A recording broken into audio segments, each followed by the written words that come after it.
and taking space. She builds community and builds a family, so the work that she's doing at 70 is awesome and so needed in our community. I just want to come in on the Gloria.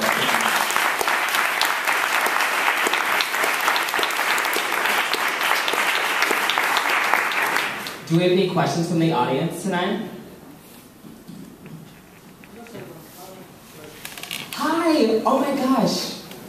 Hi. My daughter, Jill Soloway, that developed a series on Amazon, Transparent, and the story of it was really about my transition.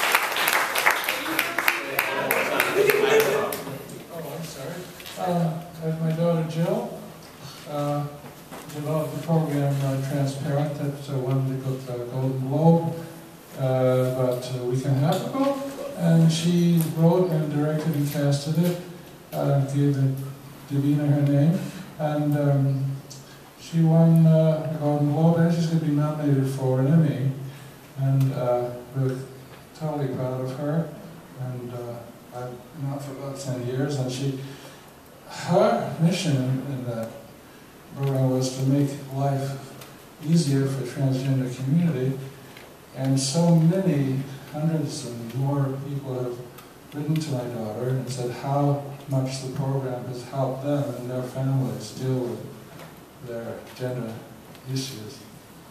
So. Thank you, Carrie. I just want to...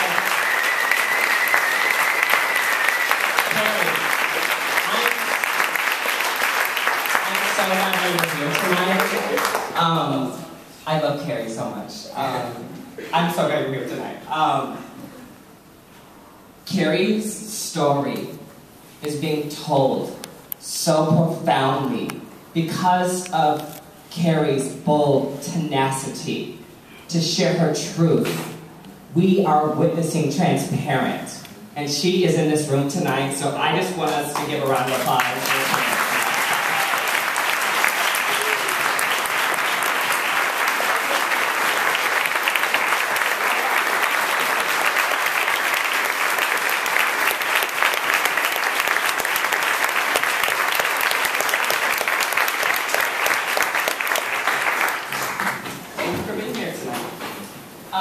Do we have any questions? Don't be shy. Angelica Ross has the microphone. Oh, I'm coming. Oh, yeah, one here and then one here. Okay. Hi.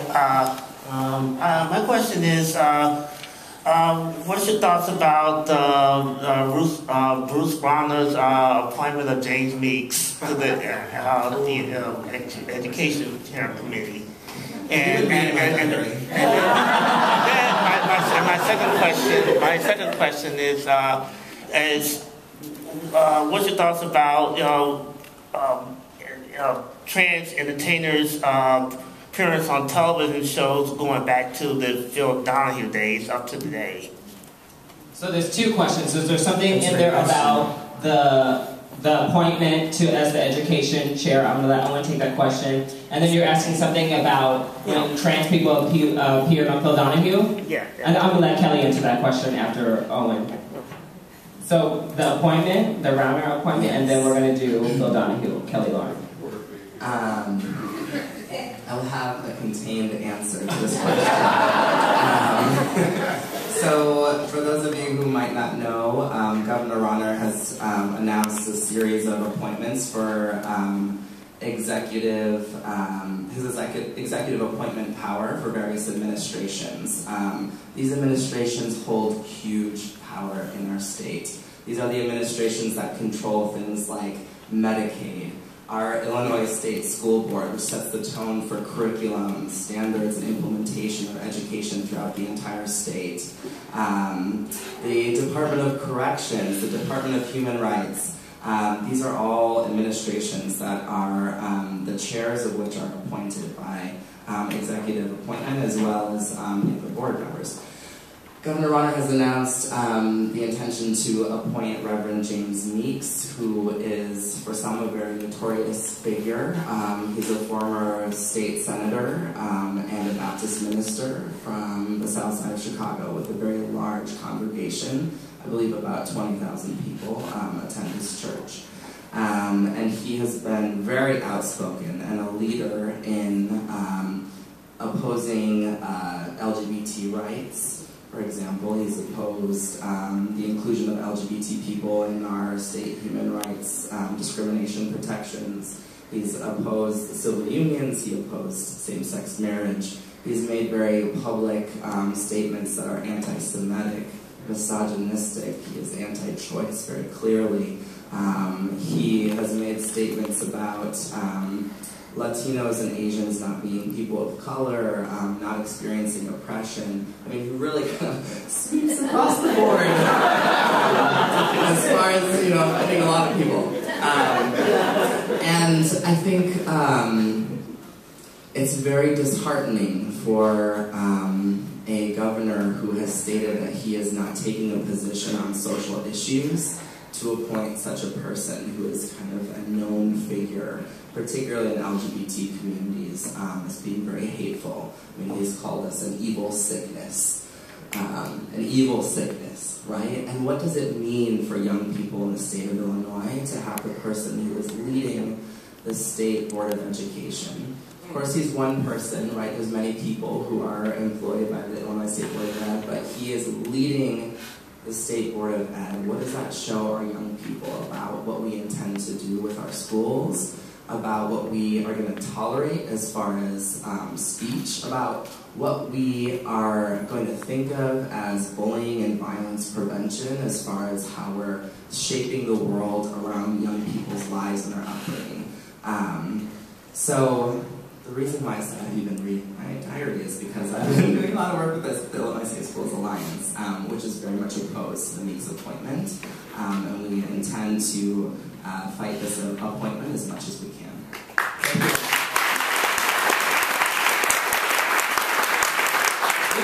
It's so funny that you asked about topic because we were talking about representation just like in the back and what trans representation in media has what it started with and what we've come to today. So Kelly, can you talk about what was it like appearing on talk shows and how do you feel about it? Well, I only did the one. Now you mentioned which one? It was Maury Povich, and it was one of those cheesy who's a girl and who's not. By the way, they didn't clock me.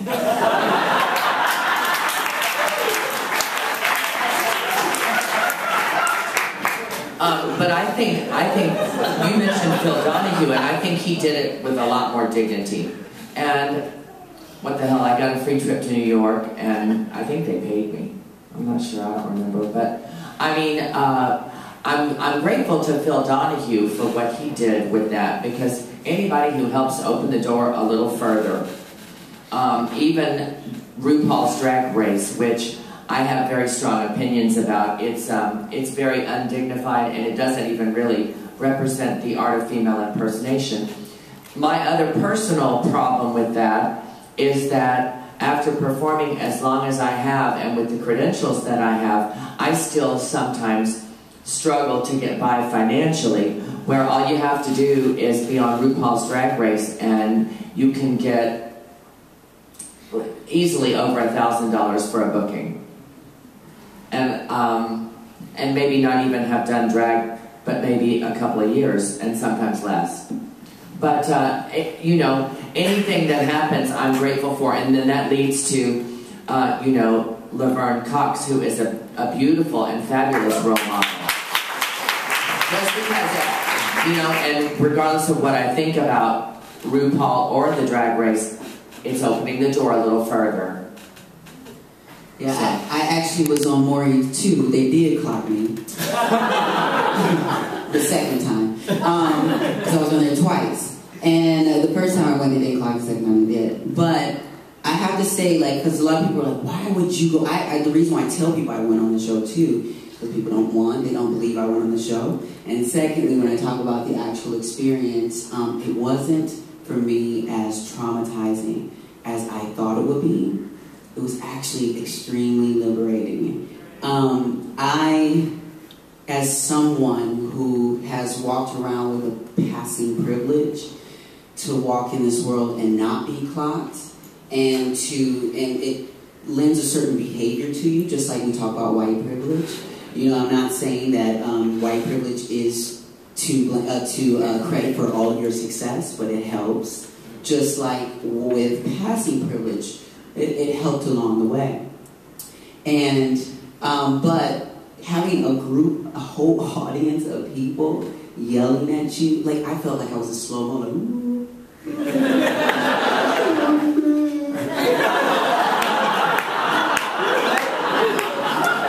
It was crazy, and so, but seeing them like doing that, literally, it was like slow motion, like people are up in the audience and doing all this stuff, and I'm watching, and I'm just like, it's not that bad.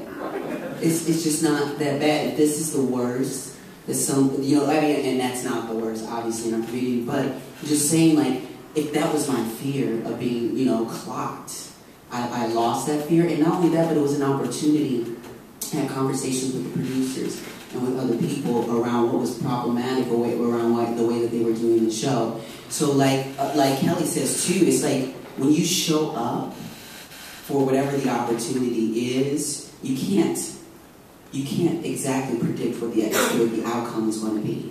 And as a Buddhist, I want to claim my Buddhist faith here, but as a Buddhist, you know, we don't label things good or bad from the beginning, and we don't really believe so much in that terminology with things, because wait and see, keep working, never give up, and doing these things. And because the trans community has not given up, we are seeing this kind of movement here because of the trans community. It's not because the gay community finally said it's your turn. It's because we said, no bitch, sit down.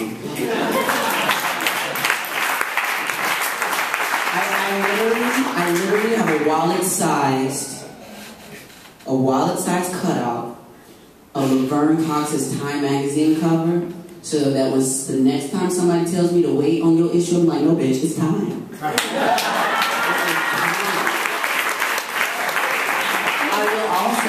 To that I personally was never really all there was a brief period, but I got over it quite a long time ago, about passing.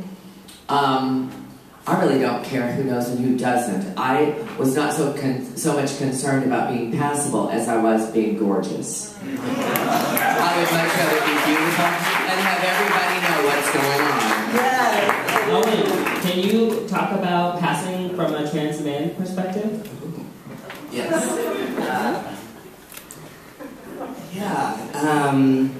And can I interrupt you? Yes. And speaking of trans men, I just want to say that I have the most beautiful trans man in the world.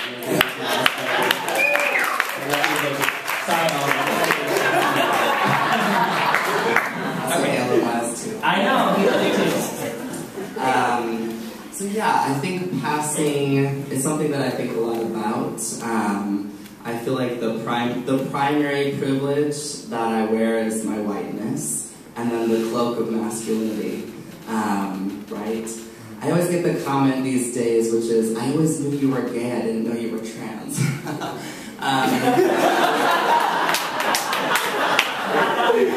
I consider that a compliment. But I do feel like it's a loss in some ways. You know, we think about passing as a privilege, right? And for so many people, that passing is about safety, right? We live in a society where it's not safe to be trans because we live in a society that teaches us that trans people don't exist, right? That's where we start.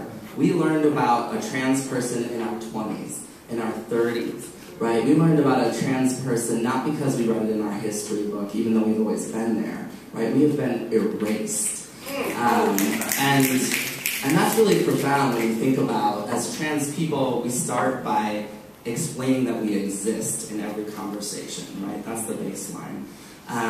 But with, particularly with the whiteness, I feel like thinking about how to be intentional about masculinity with white privilege is something that I really try to navigate. I try to navigate it in an intentional way.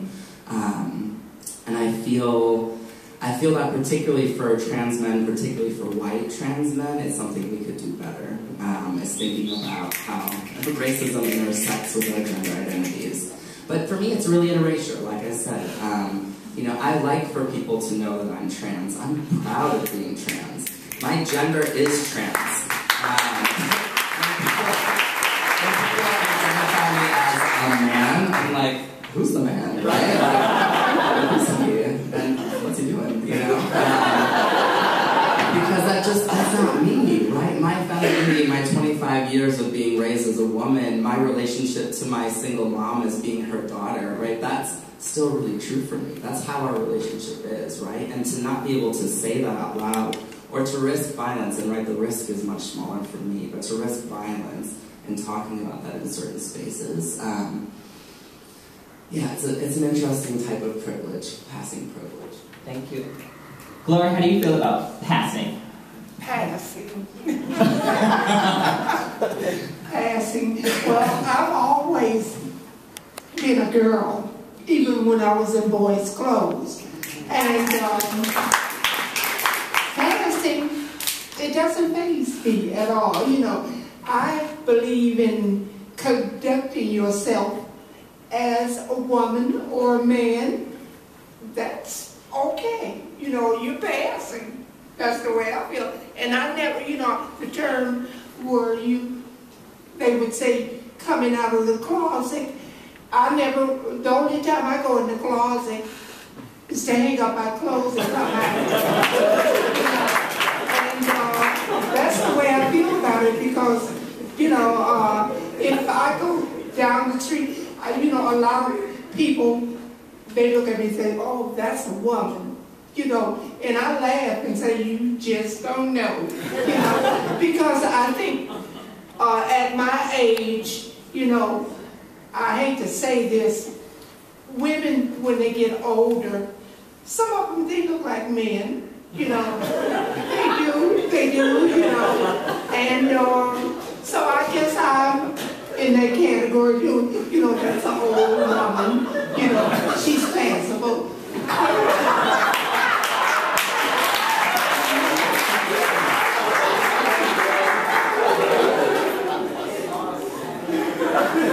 Mama Gloria is 60. She's 70. That's like your grandma. That's right over here. I have two questions. One is for Mama Gloria. Could you talk to us a little bit about what specifically you do in your classes? And then my other question is for Kelly. You've sort of talked a little bit about relationships and how they're affected by trans identity. Could you speak a little bit more on that?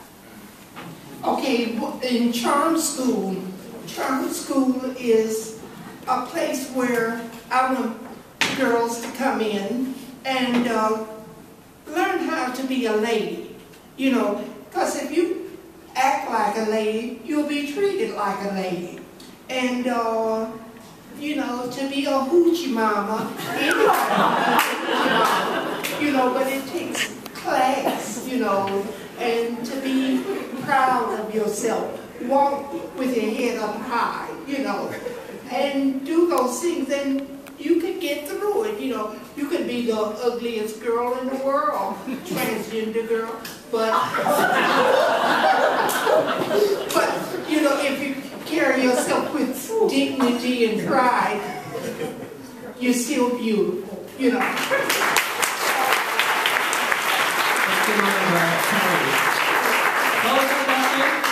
Just to talk about relationships and how they're affected by trans identity. Well, my experience has been that I've had a very difficult time finding somebody to date. I believe this is the way I approached my truth. I realized when I was somewhere between the ages of 14 to 16, I just had this revelation that it was my life and that I had to live it the way that worked for me. And if you didn't like it, you could go to hell. Now, I believe that for a man to date a transgendered girl, they have to also have that same attitude. And I guess I just haven't met anybody with the balls big enough. And It is somewhat disheartening to only encounter men that are interested in you sexually, which is why, part of the reason why I did resort to being a sex worker for a brief time. And I didn't want to be a 55-year-old hooker, so I'm trying to leave that behind. I haven't done it for a while, and I'm trying to get myself back in mainstream life. As far as, like, you know, being a makeup artist, I've done that before. I worked at a Neiman Marcus. I was only part-time, but I did that once, and I remember thinking, oh, geez, I'm a trainee walking in Neiman Marcus to go to work, and I loved it. And I'm also, by the way, not offended by the word tranny. It wasn't intended to be an insult. I know different people have different opinions about it, but yeah, but the dating thing, that's been difficult. It has. Angelica, can you touch on sex work as survival? Yeah, well, I actually want to talk about the dating too. Well, and actually what's going to be a really interesting thing for the city of Chicago, what's going to be kind of cool, is that the Chicago Reader, for the first time, is going to feature a trans woman in their, like, single Valentine's Day issue or whatever. Like 10 people, so I'll be featured in that singles issue. Yes. Hopefully my terminally single status will come to an end soon. But to speak on that, like, I completely agree with Kelly on her account of sort of our experience in this. And it is so heartbreaking. It is so heartbreaking, and I know it's heartbreaking for my roommate Jen, you know, because I'm like Charlotte from Sex and the City. I want to get married.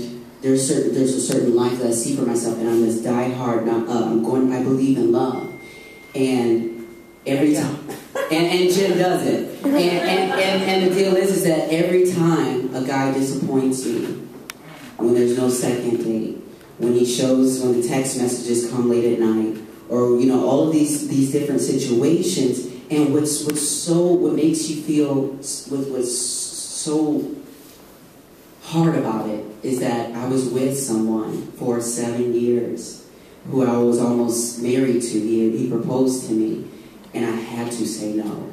I had to say no. Because I knew that he didn't have the strength to be with me, because he asked me to keep it a secret from his parents. There were a lot of things that are going on there. And after I left that and then tried to date again, I was bewildered by what I was met with. And the fact that society will sell to you that trans is something new. I'm here to tell you it's not.